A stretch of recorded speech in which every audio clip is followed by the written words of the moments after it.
병원 침대에 시체처럼 누워있는 내 귓가에 며느리가 입술을 바짝 밀착했습니다. 어머니, 언제까지 이러고 계실 거예요? 남들 앞에서는 천사처럼 웃으며 내 손을 닦아주던 그 손길이 갑자기 목덜미를 강하게 짓눌렀습니다. 죽지도 못하고 산 것도 아닌 상태로 내 아들 고생시키지 말고 그냥 이제 그만 가세요. 이 건물 이제 제 거나 다름없으니까요. 며느리의 서늘한 웃음소리가 병실을 가득 채웠지만 나는 손가락 하나 움직일 수 없었습니다. 이야기를 시작하기 전에 구독과 좋아요, 알림 설정 부탁드립니다.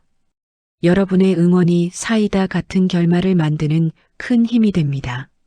자식 하나 잘 키워보겠다고 시장통에서 생선 비린내를 훈장처럼 달고 살았던 세월이었습니다. 남편도 없이 홀로 아들 진수를 키우며 상가 건물 하나를 올렸을 때 나는 세상을 다 가진 기분이었죠. 며느리 체리가 우리 집에 들어왔을 때만 해도 나는 세상에서 가장 행복한 시어머니가 될 줄 알았습니다. 체리는 나긋나긋한 목소리로 어머니, 어머니 하며 나를 따랐고 아들에게도 지극정성이었으니까요. 하지만 사람 앞날은 한치 앞을 모른다더니 평소 건강만큼은 자신 있었던 저에게 마른 하늘에 날벼락 같은 일이 벌어졌습니다. 어느 날 아침 화장실에 가려고 몸을 일으키는데 갑자기 눈앞이 뱅글뱅글 돌면서 세상이 뒤집혔습니다. 정신을 차려보니 나는 병원 천장을 바라보고 있었고 몸은 돌덩이처럼 굳어 움직이지 않았습니다. 뇌출혈로 인한 식물인간 상태라는 청천벽력 같은 소리가 들려왔습니다. 의사들은 가망이 희박하다고 했습니다. 가족들이 포기할 준비를 해야 한다고 말했죠. 하지만 나는 똑똑히 듣고 있었습니다. 아들 진수의 울음소리, 그리고 며느리의 가냘픈 흐느낌까지 말입니다. 체리는 병원 복도에서 의사 선생님의 바지 자랑을 붙잡고 빌었습니다. 선생님, 제발 우리 어머니 좀 살려주세요. 제가 직접 간병하겠습니다. 요양원은 절대 안 보낼 거예요. 그 말을 들으며 나는 속으로 생각했습니다. 그래, 내가 며느리 하나는 정말 잘 보았구나. 나중에 일어나면 체리에게 건물 지분이라도 떼어줘야겠다고 다짐하고 또 다짐했습니다. 그렇게 며칠이 지났을까요? 아들이 회사 일로 자리를 비우고 병실에 며느리와 나 단둘만 남게 된 그날이었습니다. 지극정성으로 내 얼굴을 닦아주던 며느리의 손길이 갑자기 멈췄습니다. 그러더니 며느리가 내 뺨을 툭툭 치며 나지막하게 중얼거리더군요. 야, 할망구야.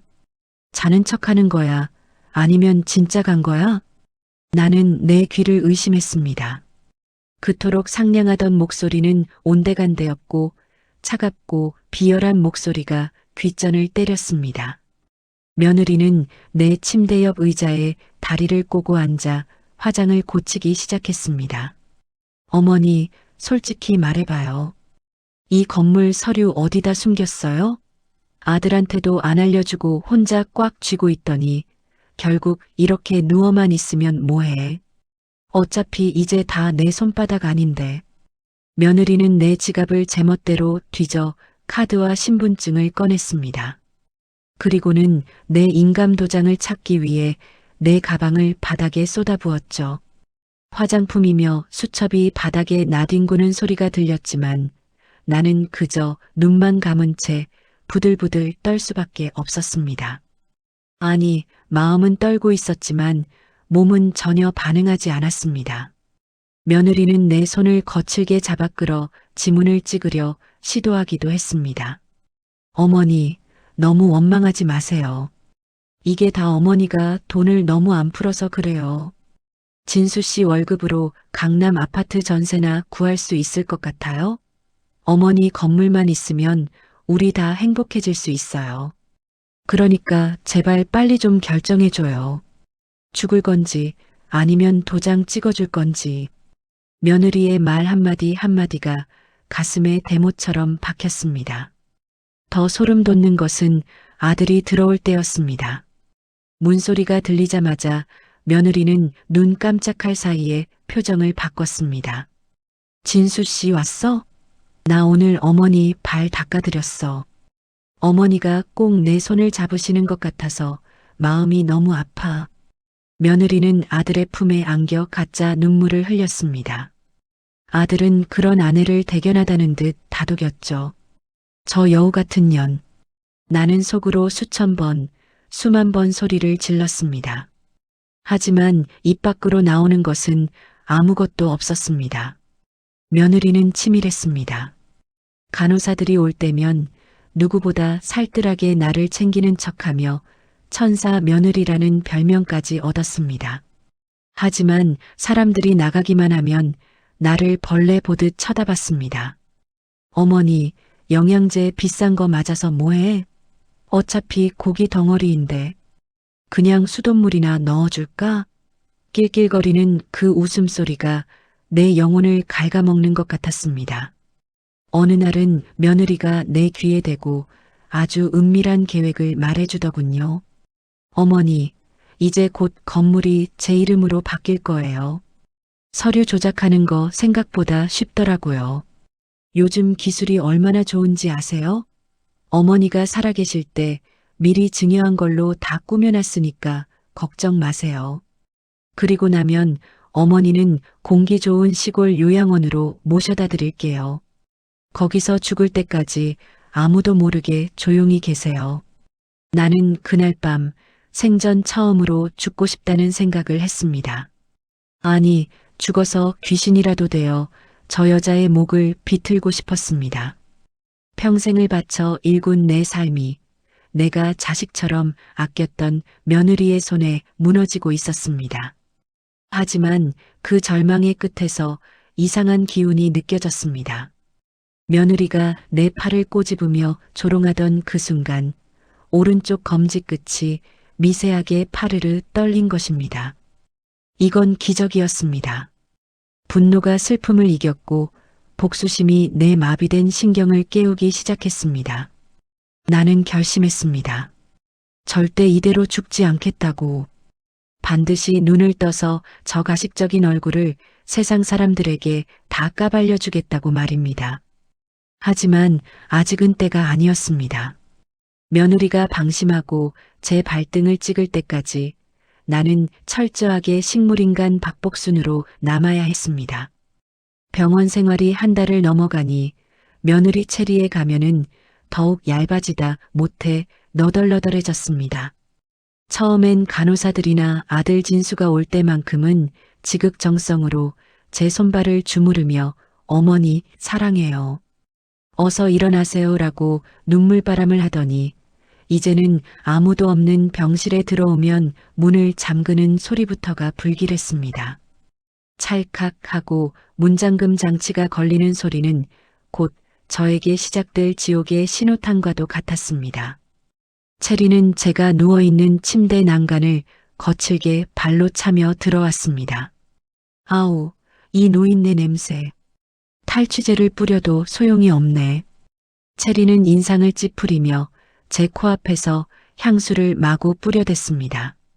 식물인간 상태라 호흡이 자유롭지 못한 저에게 그 강한 향수 냄새는 폐부를 찌르는 칼날 같았습니다. 기침 한 자락 나오지 않는 제 가슴은 시커멓게 타들어갔습니다. 그녀는 제 옆에 앉아 스마트폰을 만지작거리며 어디론가 전화를 걸었습니다. 자기야? 응, 아직이야. 즐기기도 하지.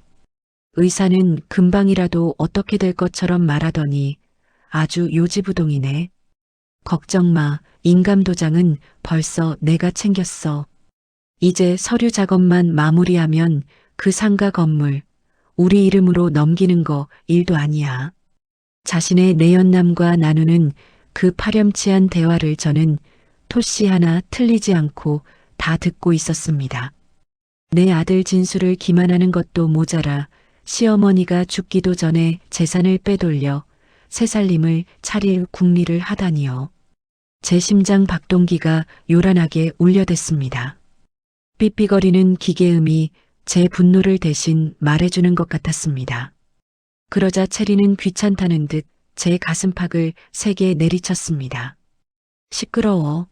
확 기계 꺼버리기 전에 조용히 해. 그녀의 손길은 갈수록 잔인해졌습니다. 간호사들이 보는 앞에서는 영양제를 꼼꼼히 챙기는 척했지만 둘만 남으면 제 콧줄을 흔들며 조롱했습니다.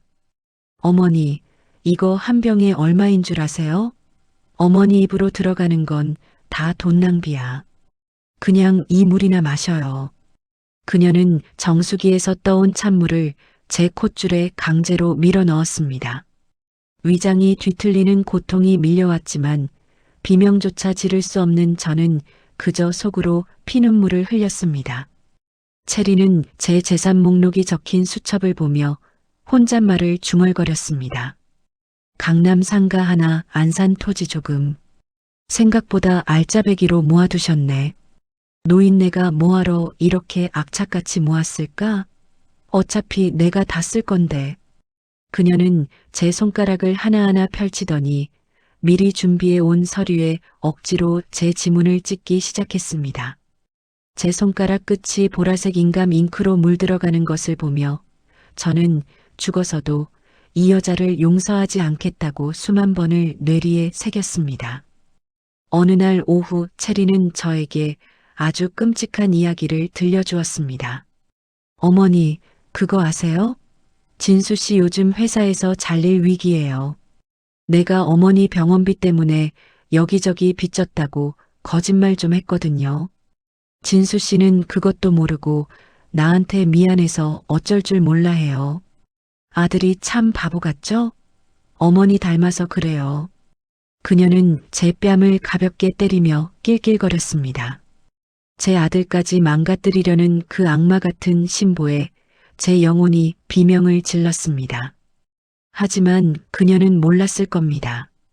그녀가 제 몸에 가하는 그 물리적인 자극과 고통들이 오히려 제 마비된 신경세포들을 조금씩 자극하고 있다는 사실을요. 체리가 제 팔을 꼬집고 비틀 때마다 아주 미세한 통증이 뇌로 전달되었습니다. 그 통증은 곧 분노가 되었고 분노는 생존을 위한 의지가 되었습니다. 나는 죽지 않는다. 나는 반드시 일어난다. 저는 매일 밤 어둠 속에서 오직 이 한 문장만을 되뇌었습니다. 그러던 어느 날 기적이 찾아왔습니다. 체리가 여느 때처럼 제 귀에 대고 입에 담지 못할 욕설을 퍼붓던 순간이었습니다. 이 늙은 여우야, 그냥 오늘 밤에 확 가버려. 그럼 내가 장례식은 화려하게 치러줄게. 그 순간 제 오른쪽 검지 끝에 힘이 들어갔습니다. 아주 작고 미세한 움직임이었지만 제 평생을 통틀어 가장 강력한 움직임이었습니다.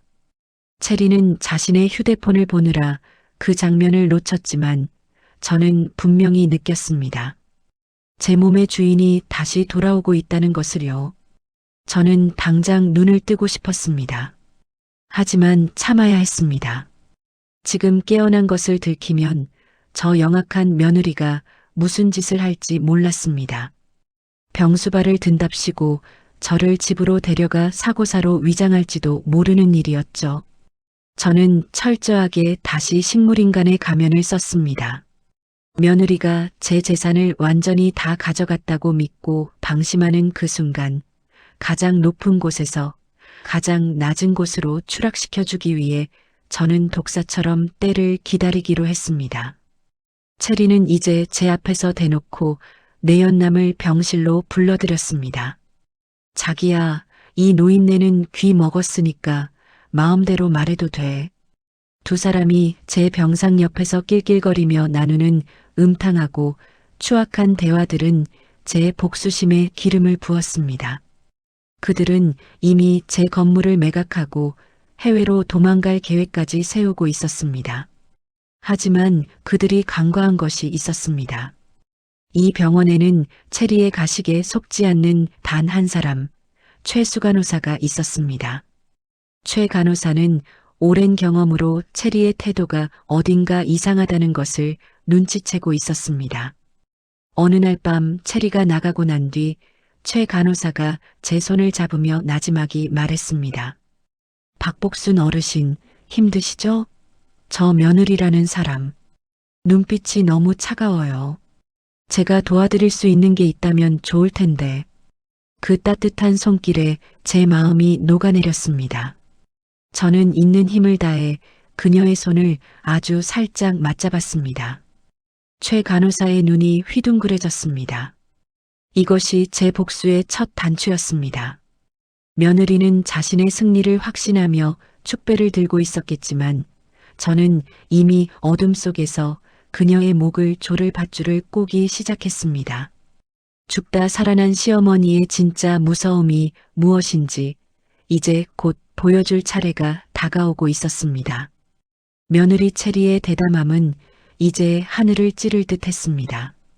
제가 살아있는 사람이라는 사실조차 잊은 것인지 아니면 정말로 제가 평생 눈을 뜨지 못할 거라 확신한 것인지 그녀는 이제 제 병실을 자신의 안방처럼 사용하기 시작했습니다. 어느 날 오후 체리는 낯선 남자 한 명을 병실로 데려왔습니다. 서류 가방을 든 그 남자는 며느리의 내연남이자 이번 재산 탈취 계획의 공범인 듯 했습니다.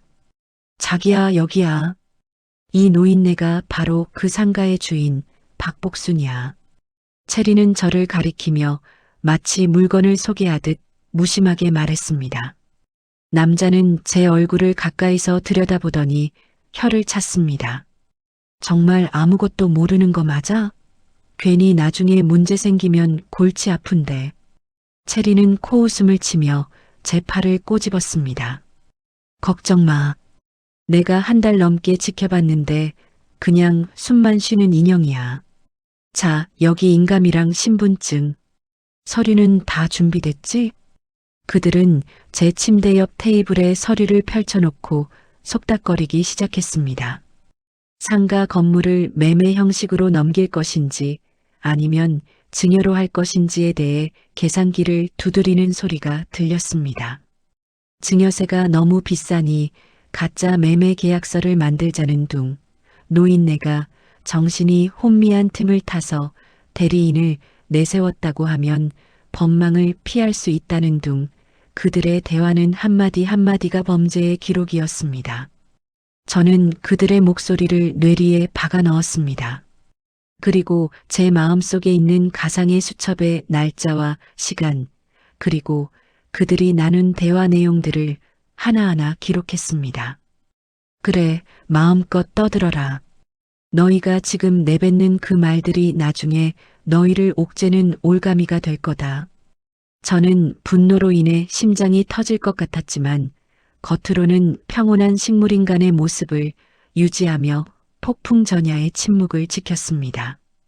그들이 서류 작업을 마칠 때쯤 갑자기 문이 열리며 최 간호사가 들어왔습니다. 체리는 깜짝 놀라 서류를 가방 속에 구겨 넣으며 일어났습니다. 어머, 간호사님, 깜짝 놀랐잖아요. 최 간호사는 의심스러운 눈초리로 체리와 그 남자를 번갈아 보았습니다. 면회 시간이 지났는데 이분은 누구시죠? 체리는 당황하지 않고 특유의 연기력을 발휘했습니다. 아, 이분은 저희 어머니 오랜 지인이신데 마지막으로 얼굴 뵙고 싶다고 하셔서요. 제가 간곡히 부탁해서 잠시 모신 거예요. 최 간호사는 아무 말 없이 제 환자 차트를 확인하더니 며느리에게 밖으로 나가달라고 요청했습니다. 환자분 욕창 방지를 위해 몸을 좀 돌려드려야 합니다. 보호자분은 밖에서 기다려주세요. 체리는 투덜대며 남자와 함께 나갔고 병실 안에는 저와 최 간호사 단둘만이 남았습니다. 최 간호사는 제 몸을 조심스럽게 돌려 눕히며 나지막이 속삭였습니다. 어르신, 저 사람들이 하는 짓 다 알고 계시죠? 제가 도와드릴게요. 아까 그 남자 며느리 친구라고 보기엔 너무 수상했어요. 저는 그녀의 말에 온몸의 신경을 집중했습니다. 제 편이 있다는 사실만으로도 눈물이 날 것 같았습니다.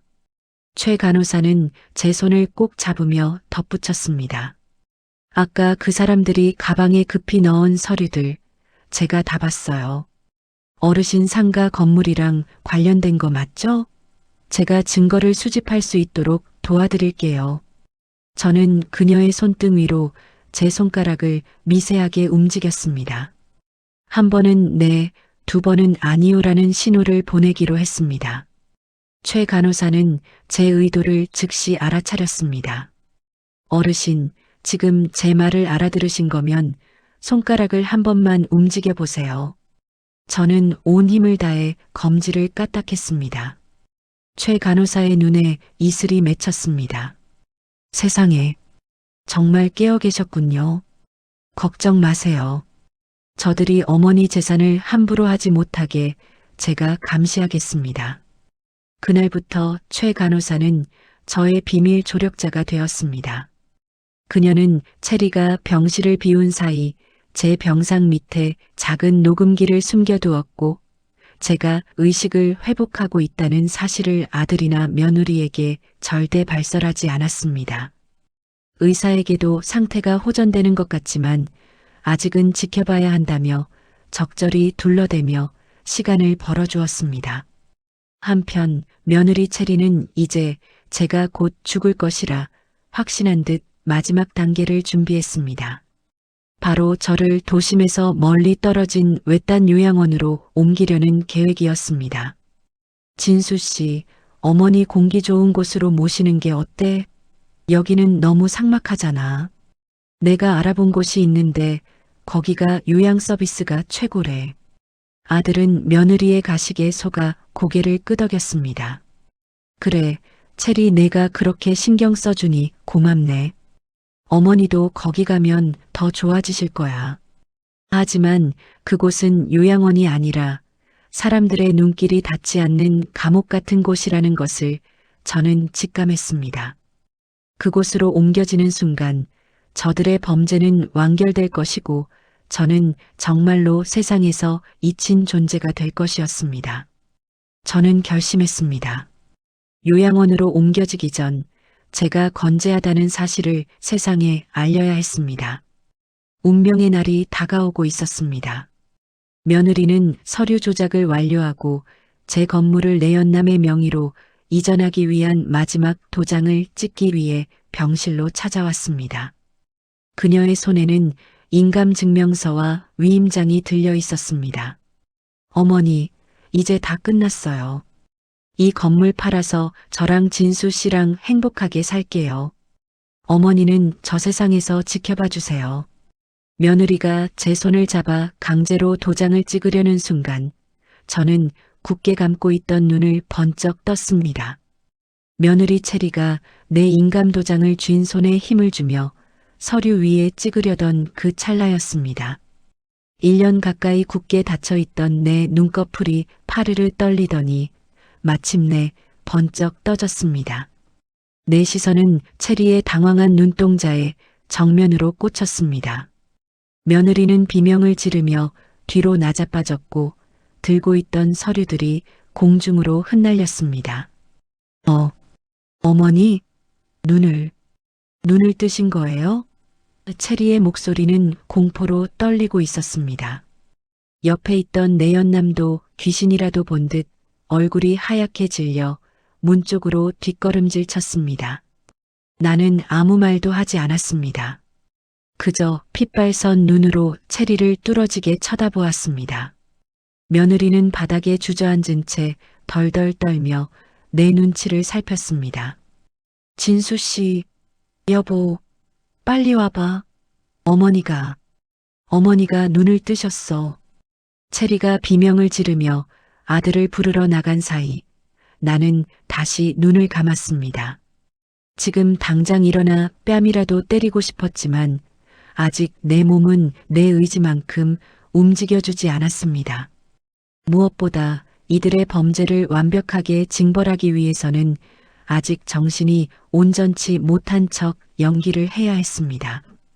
며느리가 나를 요양원으로 빼돌리려는 그 순간을 오히려 역습의 기회로 삼아야 했기 때문입니다.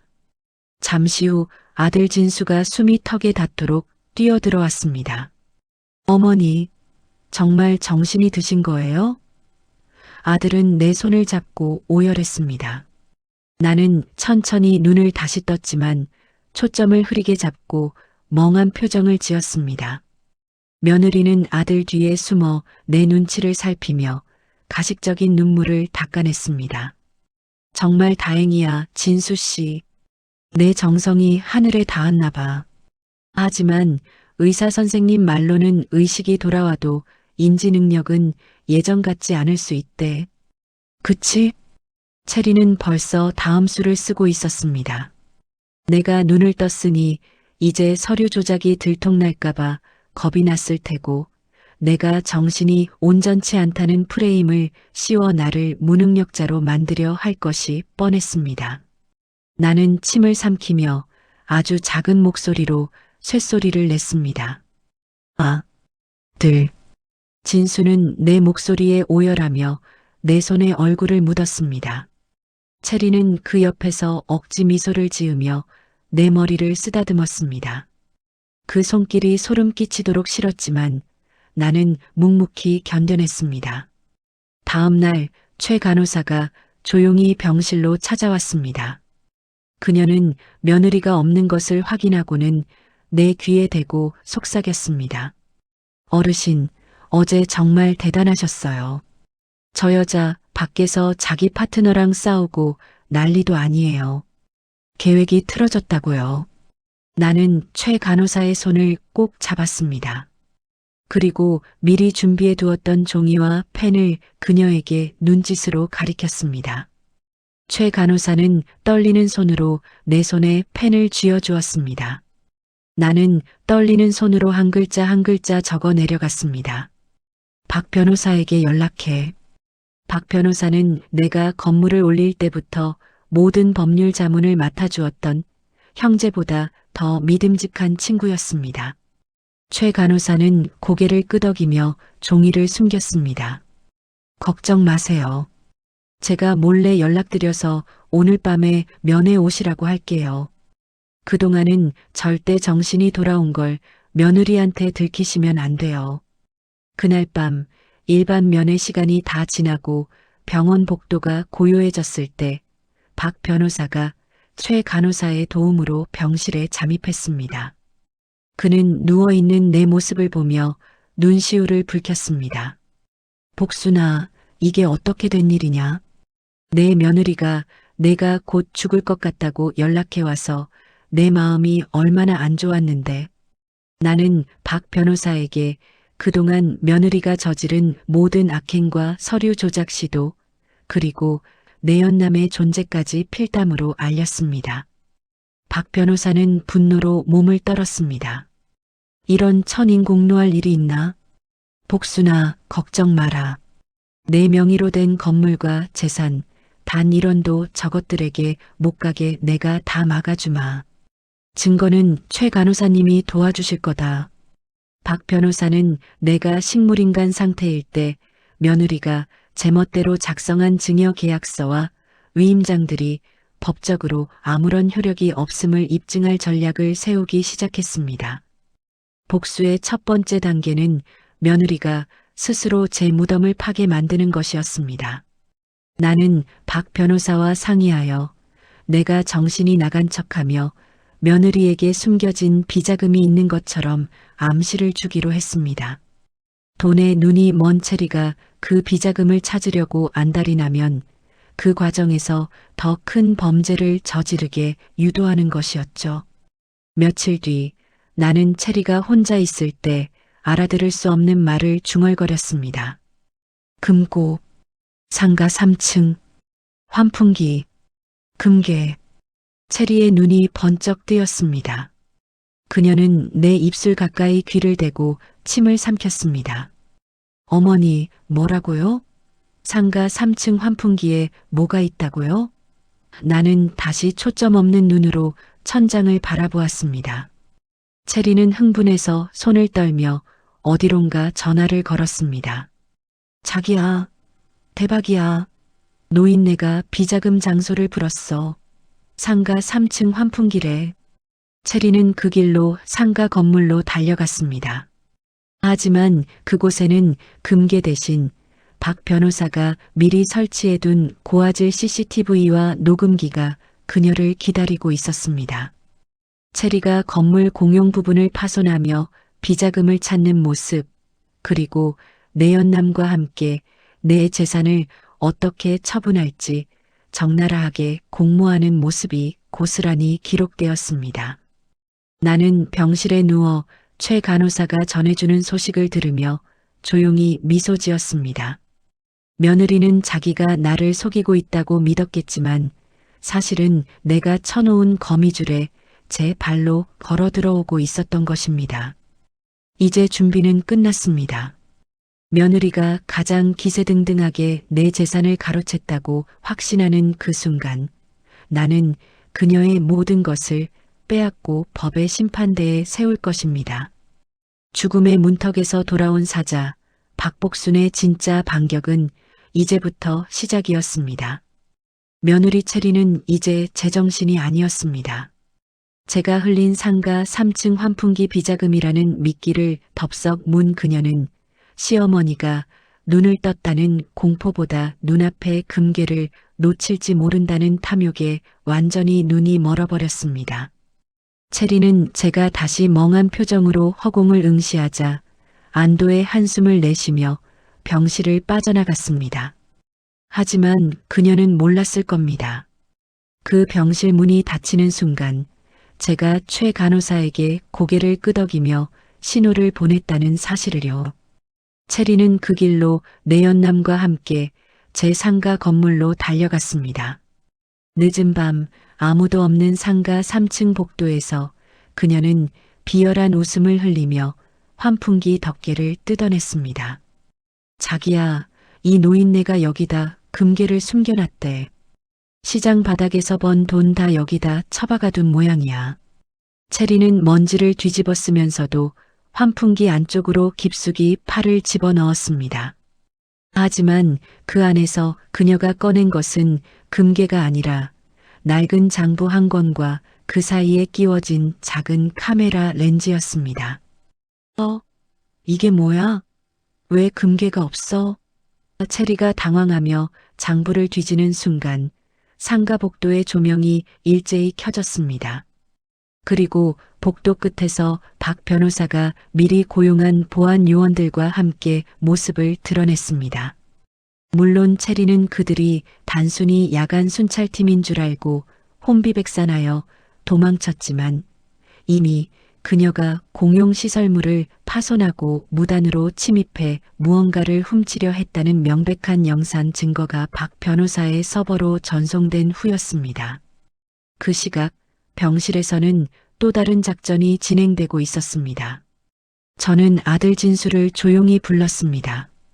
진수는 여전히 며느리가 저를 극진히 모신다고 믿고 있었기에 그에게 진실을 보여주는 것은 살을 도려내는 아픔이 따를 일이었습니다.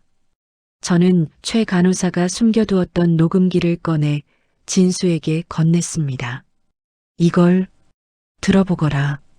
제 목소리에 진수는 소스라치게 놀라며 녹음기를 받아들었습니다.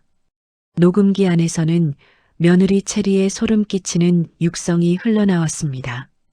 야, 할망구야. 빨리 죽어야 이 건물이 내 건데. 수돗물이나 마셔. 어차피 고기 덩어리인데 돈 아깝게 무슨 영양제야.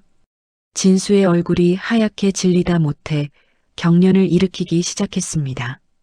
자기 아내가 세상에서 가장 착한 줄 알았던 여자가 자기 어머니의 귓가에 대고 저주를 퍼붓고 있었다는 사실에 진수는 무너져 내렸습니다. 어머니, 제가 죽일 놈입니다. 그것도 모르고 저는. 진수는 제 침대맡에서 통곡하며 머리를 찧었습니다. 저는 아들의 손을 꼭 잡았습니다. 울지 마라. 이제부터 정신 똑바로 차려야 한다. 내 처가 내 재산을 빼돌리려고 서류를 조작했다. 박 변호사가 다 확인했어. 진수는 분노로 눈이 뒤집혀 당장이라도 체리를 찾아가려 했지만 저는 그를 말렸습니다. 아직은 아니다. 저 여자가 자기 죄를 하나도 부정하지 못하게 가장 완벽한 순간에 터뜨려야 해. 체리는 상가에서 허탕을 치고 병실로 돌아와서는 다시 연기를 시작했습니다. 어머니, 잘 주무셨어요? 제가 어머니 드시라고 맛있는 죽 좀 사왔어요. 그녀의 가증스러운 목소리에 진수는 주먹을 꽉 쥐고 부들부들 떨었습니다. 저는 진수에게 미리 눈짓을 주어 화장실로 피하게 했습니다. 체리는 제 곁에 앉아 죽을 그릇에 옮겨 담으며 궁시렁거렸습니다. 아우, 그 비자금은 대체 어디 있는 거야? 노인네가 헛소리를 한 건가? 아니면 그 간호사년이 먼저 빼돌렸나? 그때였습니다. 박 변호사로부터 문자가 왔습니다. 며느리가 내연남의 명의로 건물 소유권 이전 등기 서류를 법원에 제출했다는 소식이었습니다. 위조된 인감과 위임장을 이용한 명백한 사기 행각이었습니다. 며느리는 이제 자기가 건물의 주인이 되었다고 믿고 내연남과 함께 축배를 들 준비를 하고 있었습니다. 하지만 그녀가 간과한 사실이 있었습니다. 박 변호사가 이미 법원에 소유권 이전 등기 가처분 신청을 해두었고 수사기관에 사문서 위조 및 행사죄로 고조장을 접수했다는 것이죠. 저는 체리를 향해 조용히 입을 열었습니다.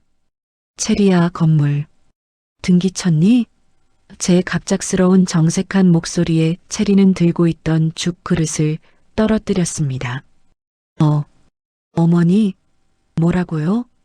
저는 평소의 멍한 표정을 싹 지우고 서늘한 눈빛으로 며느리를 쏘아보았습니다. 내가 내연남이랑 짠 거, 서류 위조한 거, 그리고 내 귀에 대고 죽으라고 속삭인 거. 내가 다 들었다. 체리의 얼굴이 순식간에 흙빛으로 변했습니다. 어머니, 그게 무슨 오해예요. 제가 얼마나 어머니를. 닥쳐라. 제 호통 소리에 병실 문이 활짝 열리며 박 변호사와 경찰들이 들이닥쳤습니다. 그리고 화장실에 숨어 모든 것을 듣고 있던 아들 진수가 피눈물을 흘리며 걸어 나왔습니다. 며느리 체리의 가식적인 성각이 무너져 내리는 순간이었습니다. 병실을 가득 채운 경찰들과 박 변호사, 그리고 배신감에 몸을 떠는 아들 진수 앞에서 며느리 체리는 잠시 넋이 나간 듯 보였습니다. 하지만 이내 바닥에 엎드려 제 다리를 붙잡고 통곡하기 시작했습니다. 어머니, 정말 오해예요. 제가 잠시 돈에 눈이 멀어 마귀가 씌었었나 봐요. 다 어머니와 진수 씨 잘 살게 해주려고 그런 거예요. 한 번만, 딱 한 번만 용서해 주세요. 며느리의 입에서는 여전히 비굴한 변명들이 쏟아져 나왔습니다. 하지만 박 변호사는 차가운 표정으로 서류 뭉치를 꺼내 들었습니다.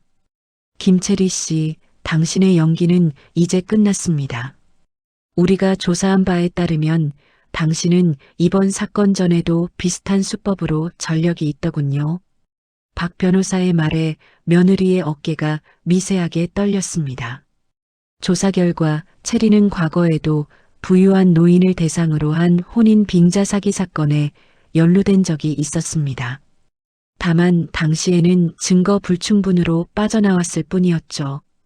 더욱 충격적인 사실은 그녀가 내연남이라고 불렀던 그 남자의 정체였습니다.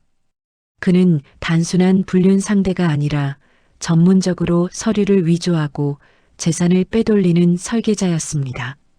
두 사람은 처음부터 제 상가 건물을 노리고 제 아들 진수에게 접근했던 것입니다. 진수는 그 사실을 듣고 벽을 주먹으로 치며 절규했습니다. 내가 그런 뱀 같은 여자와 한솥밥을 먹었다니, 어머니, 제가 정말 죽을 죄를 지었습니다. 경찰은 현장에서 체리를 긴급 체포했습니다. 수갑이 채워지는 순간에도 체리는 아들을 향해 소리를 질렀습니다. 진수 씨, 나 감옥 가면 당신도 무사할 줄 알아? 당신도 다 알고 있었잖아. 끝까지 비겁하게 아들을 공범으로 몰아가려는 그녀의 모습에 저는 치가 떨렸습니다. 하지만 이미 모든 대화가 최 간호사의 녹음기에 담겨 있었고 아들이 아무것도 모른 채 이용당했다는 사실도 입증될 준비가 끝난 상태였습니다. 경찰서로 연행된 체리는 취조실에서도 끝까지 혐의를 부인했습니다. 어머니가 직접 증여를 약속했다고 우겼죠. 하지만 박 변호사는 결정적인 한 방을 준비해 두었습니다. 바로 요양병원 복도와 병실 구석에 설치되었던 사설 보안업체의 영상이었습니다. 그 영상 속에는 며느리가 저에게 수돗물을 먹이고 제 인감도장을 몰래 꺼내가는 모습이 고스란히 담겨 있었습니다. 또한 성인 후견인 제도를 악용하려 했던 그녀의 기록도 드러났습니다.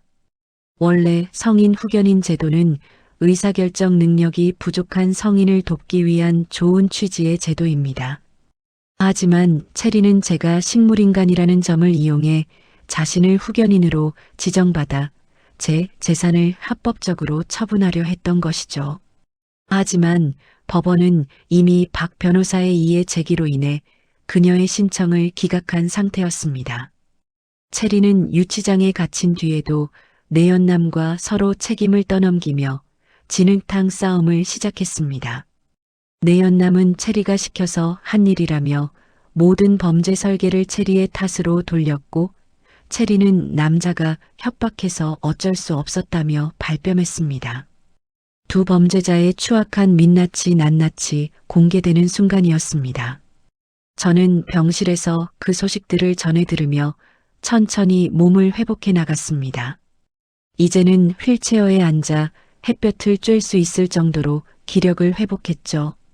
아들 진수는 매일 같이 찾아와 제 발을 닦아주며 속죄의 눈물을 흘렸습니다. 저는 아들을 용서했습니다. 비록 어리석었지만 그 또한 저를 사랑하는 마음은 진심이었으니까요. 다만 죄를 지은 자들에게는 합당한 대가를 치르게 해야 한다는 제 생각은 변함이 없었습니다. 박 변호사는 저에게 한 가지 제안을 했습니다. 복순아, 이제 재판이 시작될 거다. 저들이 지은 죄가 사문서 위조, 행사, 그리고 존속 살해 미수까지 적용될 수 있도록 최선을 다하마. 너는 그저 건강만 생각하고 있어라. 저는 고개를 끄덕였습니다. 저를 죽이려 했던 그 차가운 병실의 공기를 기억하며 저는 다시는 누구에게도 제 인생을 빼앗기지 않겠다고 다짐했습니다. 이제 법정에서의 마지막 대결만이 남아 있었습니다. 며느리는 변호사를 선임해 심신미약을 주장하며 형량을 줄이려 애쓰고 있었지만 저는 이미 그녀가 빠져나갈 구멍을 하나하나 막아두었습니다. 제 상가 건물 1층에 내걸린 임대문이 현수막이 바람에 펄럭이는 것을 보며 저는 비로소 진정한 복수의 완성이 머지않았음을 느꼈습니다. 드디어 법정의 문이 열렸습니다. 휠체어에 앉아 차분히 숨을 고르던 저는 변호인석 옆에서 피고인석에 앉은 체리를 바라보았습니다. 수의를 입고 초췌한 모습으로 나타난 체리는 판사 앞에서 눈물을 쏟으며 마지막까지 연기를 펼쳤습니다. 판사님, 저는 정말 억울합니다. 시어머니가 식물인간으로 계실 때 제가 겪은 정신적 고통이 너무 컸고 그 와중에 지인이라 믿었던 사람의 꼬드김에 넘어가 잠시 판단력이 흐려졌을 뿐입니다. 절대로 재산을 가로채거나 어머니를 해칠 의도는 없었습니다. 체리의 변호인은 그녀가 오랫동안 간병하며 얻은 극도의 피로감으로 인한 심신미약을 주장했습니다. 하지만 박 변호사는 코웃음을 치며 준비한 증거들을 하나둘씩 꺼내 놓았습니다. 피고인 김체리는 시어머니 박복순 씨가 의식이 있다는 사실을 인지하고서도 존속 살해에 가까운 행위를 지속했습니다. 박 변호사가 법정 안의 대형 화면에 띄운 영상에는 체리가 잠든 줄 알았던 저에게 차가운 수돗물을 주입하며 비웃는 장면이 선명하게 담겨 있었습니다. 방청석에서는 경악 섞인 탄식이 터져나왔고 체리의 고개는 점점 아래로 떨구어졌습니다.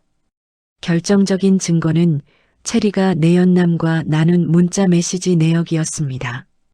건물을 넘기면 바로 해외로 뜰 거니까 서류 빨리 마무리해. 노인네는 요양원에 처박아 두면 몇 달 못 버티고 죽을 거야. 이 문자가 공개되는 순간 체리가 주장하던 심신미약과 오해라는 방어막은 형체도 없이 부서졌습니다. 박 변호사는 쐐기를 박듯 덧붙였습니다. 피고인은 피해자의 재산을 가로채기 위해 사문서를 위조했을 뿐만 아니라 피해자의 생명을 유지하는 필수적인 관리를 고의로 방해했습니다. 이는 명백한 범죄 의도를 가진 계획적인 소행입니다. 재판이 진행되는 동안 저는 단 한 번도 눈을 피하지 않고 체리를 응시했습니다. 그녀는 제 눈길을 피하며 몸을 떨었습니다. 저는 증인석에 앉아 떨리지만 단호한 목소리로 말했습니다. 판사님, 저는 저 사람을 며느리가 아니라 제 딸처럼 믿고 싶었습니다. 하지만 제가 죽음의 문턱에서 들은 것은 사랑한다는 말이 아니라 어서 죽으라는 저주였습니다. 돈 때문에 사람의 목숨을 벌레처럼 여기는 저들에게 법의 엄중함을 보여주십시오. 체리의 내연남 또한 법정에서 모든 죄를 체리에게 떠넘기려 했습니다. 저 여자가 먼저 꼬셨습니다. 건물을 반으로 나눠주겠다고 해서 저는 서류만 좀 도와준 것뿐입니다.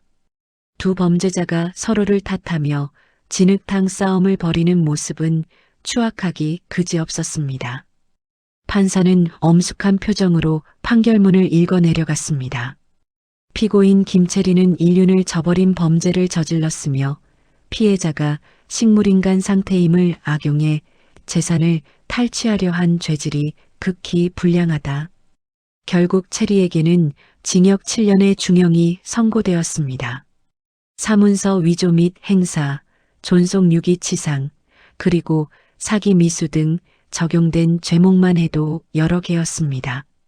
법정 구속이 확정되어 끌려나가는 체리는 마지막까지 아들 진수를 향해 비명을 질렀습니다. 진수 씨, 나 좀 살려줘. 진수 씨. 하지만 진수는 차갑게 외면하며 저의 휠체어를 밀고 법정을 빠져나왔습니다. 법원 계단을 내려오며 마신 공기는 병실의 소독약 냄새와는 비교할 수 없을 만큼 달콤했습니다. 박 변호사는 제 손을 잡으며 웃었습니다. 복순아, 고생 많았다. 이제 내 건물도 내 명예도 다 지켜냈다. 저는 그제야 참았던 눈물을 흘렸습니다. 돈이 무엇인지, 사람이 무엇인지 다시 한번 뼈저리게 느낀 시간이었습니다. 하지만 저는 무너지지 않았습니다. 오히려 더 단단해졌죠. 이제 남은 것은 무너진 제 삶을 다시 세우는 일이었습니다. 며느리라는 이름의 괴물에게 빼앗길 뻔했던 제 상가 건물과 재산은 이제 법적으로 완벽하게 보호받게 되었습니다. 아들 진수와 저는 집으로 돌아와 며느리의 짐을 모두 정리했습니다. 그 여자의 흔적이 사라진 집안은 비로소 평온을 되찾았습니다. 하지만 이것이 끝이 아니었습니다. 저는 제가 겪은 이 고통스러운 경험을 통해 다른 시니어분들이 저와 같은 비극을 겪지 않도록 새로운 계획을 세우기 시작했습니다. 재판이 끝난 후 제가 가장 먼저 한 일은 병실을 떠나 제 집으로 돌아가는 것이었습니다. 며느리 체리의 흔적이 고스란히 남은 집안을 정리하며 저는 비로소 진정한 자유를 느꼈습니다. 그녀가 제 명의를 도용해 호의호식하며 사들였던 명품 가방과 옷가지들은 모두 처분하여 미혼모 시설에 기부했습니다. 탐욕으로 얼룩진 물건들을 제 곁에 두고 싶지 않았기 때문입니다. 징역 7년형을 확정받은 체리는 교도소 안에서도 적응하지 못하고 문제를 일으킨다는 소식이 들려왔습니다.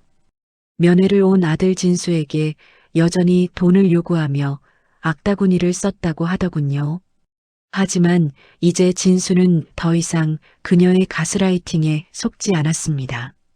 진수는 법원에 이혼 소송을 제기했고 체리의 유책 사유가 명백했기에 판결은 신속하게 내려졌습니다. 위자료는커녕 그녀가 빼돌리려 했던 재산의 가압류까지 확정되면서 체리는 그야말로 빈손으로 감옥살이를 하게 되었습니다. 저를 도와주었던 최 간호사와 박 변호사에게는 제 상가 건물의 일부를 무상으로 임대해 주거나 장학재단을 설립하는 방식으로 감사의 마음을 전했습니다. 특히 최 간호사의 용기 있는 행동이 아니었다면 저는 영원히 차가운 병실에서 눈을 감았을지도 모릅니다. 그녀는 이제 제가 설립한 노인권익보호재단의 자문위원으로 활동하며 저와 같은 처지의 노인 어르신들을 돕는 일에 앞장서고 있습니다. 아들 진수와 저의 관계도 회복되었습니다. 진수는 직장 생활을 병행하며 매일 저녁 제 식사를 챙기고 주말이면 함께 공원을 산책합니다. 어머니, 그때 제가 정말 눈이 멀었었나 봐요. 죄송합니다. 진수의 사과에 저는 그저 웃으며 그의 손을 잡아주었습니다. 고통은 우리를 아프게 했지만 역설적으로 가족의 소중함을 다시 깨닫게 해주는 계기가 되었습니다. 저는 이제 상가 건물의 월세를 받아 생활하는 평범한 할머니가 아닙니다. 제가 겪은 식물인간 상태에서의 경험과 법적 싸움의 과정을 기록으로 남겨 강연을 다니기 시작했습니다. 돈보다 무서운 것이 사람의 마음이고 그 마음을 지키는 것이 가장 큰 재산입니다. 제 강연을 듣는 많은 분이 눈시울을 붉히며 박수를 보내주실 때 저는 비로소 제 복수가 완성되었음을 느낍니다. 진정한 복수는 가해자를 파멸시키는 것에서 그치지 않고 피해자가 보란 듯이 행복해지는 것이니까요. 어느덧 겨울이 지나고 제 정원에도 꽃이 피기 시작했습니다. 휠체어 없이도 지팡이를 짚고 천천히 걸을 수 있을 만큼 건강도 좋아졌습니다. 며느리가 저주를 퍼붓던 그 병실의 소독약 냄새는 이제 기억 저편으로 사라졌습니다. 대신 따뜻한 차 한 잔의 온기와 아들의 웃음소리가 제 삶을 가득 채우고 있습니다. 여러분, 인생은 때로 우리를 가장 어두운 구렁텅이로 밀어넣기도 합니다. 하지만 그 어둠 속에서도 진실의 불씨는 꺼지지 않습니다. 제가 기적처럼 눈을 뜬 것처럼 여러분의 삶에도 분명히 빛이 찾아올 것입니다. 나쁜 마음을 먹은 자들은 반드시 법과 하늘의 심판을 받게 되어 있습니다. 저는 오늘도 당당하게 제 건물의 계단을 오르며 살아있음의 기쁨을 만끽합니다. 시청해주신 여러분, 감사합니다. 제 이야기가 누군가에게는 위로가 되고 누군가에게는 경각심을 주는 계기가 되었기를 바랍니다. 건강한 노후, 당당한 인생을 위해 항상 주변을 살피고 자신을 사랑하는 마음을 잊지 마십시오. 지금까지 식물인간의 기적 같은 복수극 박복순의 이야기였습니다. 오늘 전해드린 사이다 같은 복수 이야기는 여기까지입니다. 배신감에 몸을 떨던 시어머니가 당당하게 일어서는 모습, 여러분은 어떻게 보셨나요? 세상에 비밀은 없고 죄 지은 사람은 반드시 벌을 받는다는 사실을 다시 한번 확인한 시간이었습니다. 오늘 이야기가 마음에 드셨다면 주변 분들에게도 많이 공유해 주시고 구독과 좋아요는 큰 힘이 됩니다. 저는 더 속 시원하고 감동적인 사연으로 다시 찾아뵙겠습니다. 시청해 주신 여러분 진심으로 고맙습니다. 건강하고 행복한 하루 보내세요.